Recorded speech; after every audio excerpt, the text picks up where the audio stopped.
आपको बताते चले कि डॉक्टर भीमराव अंबेडकर की 135वीं जयंती अखिल भारतीय प्रगतिशील महिला एसोसिएशन के तत्वाधान में दुर्गाकुंड स्थित घसियारी टोला में आयोजित की गई। इस अवसर पर संवाद कार्यक्रम आयोजित किया गया। कार्यक्रम की शुरुआत बाबा साहेब की प्रतिमा माल्यार्पण के साथ की गई। मुख्य वक्ता के तौर पर बोलते हैं डॉक्टर मुनीजा रफीक खान ने कहा कि आज बकाए दौरे में जब संविधान को खत्म कर लोकतंत्र का गला दबाया जा रहा है, ऐसे में बाबा साहेब के दिखाए गए मार्ग पर चलने की सबसे ज्यादा जरूरत है।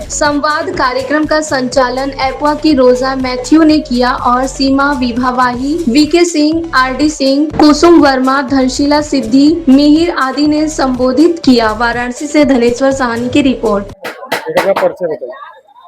मेरा नाम डॉक्टर मुनीजा रफीक खान है और मैं गांधी विद्या संस्थान से और सीजेपी से जुड़ी हुई हूँ। एपवा के साथ एपवा के तहत आज हम लोग यहाँ कार्यक्रम कर रहे हैं और आज बाबा साहब भीमराव जी का जन्मदिन है, तो उस जन्मदिन को हम उत्सव के रूप में तो मना ही रहे हैं, साथ साथ उनके जो विचार हैं, जो उन्होंने मंत्र दिया है, जो उन्होंने रास्ता दिखाया है संविधान के तहत, उसको हम लोग चाह रहे हैं कि जन जन तक लोगों के पास कैसे पहुंचे। इसलिए हम लोग एपवा के तहत छोटी छोटी मीटिंग भी करके लोगों के पास जा रहे हैं कि जो संविधान आज की सरकार के उसमें खतरे पे पड़ा हुआ है, जिसको बदलने में लगे हुए हैं लोग, लेकिन वो संविधान जो बाबा साहब ने दिया है उसके तहत हम लोगों तक कैसे पहुंचाए और लोग उसको जाने और उसको लेकर के अपने संघर्ष को लेकर आगे बढ़े। इसलिए हम आज यहाँ इकट्ठा हुए हैं कि हम घसियारी टोला में यहाँ आए हैं। आज दलित बस्ती में हमारे साथ रोजा जी भी हैं, सिद्धि हैं, कुसुम हैं, हम सब लोग, ये तमाम लोग बस्ती के लोग आए हुए हैं जो आज इकट्ठा हुए हैं, इसको याद करेंगे। रोजा है, मैं इसी मोहल्ले की रहने वाली हूँ।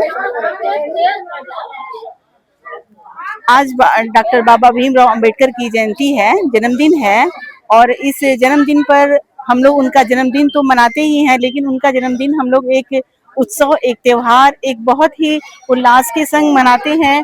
और मनाने के संग संग ये समाज को एक संदेश भी देना चाहते हैं कि आज जो ये इतनी परेशानियां आई हैं, जो हमारे संविधान को खत्म करने के लिए तमाम हथकंडे सरकार अपनाई है, और गरीबों, दलितों और पिछड़ों का जो हक है वे एक संविधान के तहत ही आता है। अगर संविधान नहीं होता तो उनको न्याय नहीं मिलता, और उनके संविधान को बहुत हद तक खत्म करके उनके हक को, उनके आगे बढ़ने के रास्ते को बंद किया जा रहा है। तो हम लोग ये जन जन तक, उसी माध्यम से जन जन तक पहुंचाने की कोशिश कर रहे हैं कि इस संविधान को बचाना है, और संविधान बचा रहेगा तभी हम लोग कुछ कर पाएंगे। बाबा साहब की जो विचारधारा थे, आपको क्या लग रहा है कि इस समय जो फिलहाल में मौजूदा स्थिति चल रही है, इसमें विचारधारा लोगों में भी बची हुई है? देखिए, विचारधारा तो बची हुई है, लेकिन सब में नहीं बची हुई है। जो दलित वंचित हैं, गरीब गुरबा हैं, किसान हैं, उन्हीं के अंदर बची हुई है, क्योंकि वही इससे ज्यादा पीड़ित है, इस सरकार से ज्यादा पीड़ित हैं। और मौजूदा सरकार को संविधान बदलने की बात कर रही है। मौजूदा सरकार संविधान को बदलने ही नहीं, संविधान को खत्म करने की कोशिश कर रहे हैं, और पूरी तरीके से बहुत हद तक उन्होंने खत्म भी कर दिया है। लेकिन हम लोग की कोशिश है और लोगों की कोशिश है कि उसे बचाएं, और बचाने का हम लोग पूरा प्रयास करेंगे।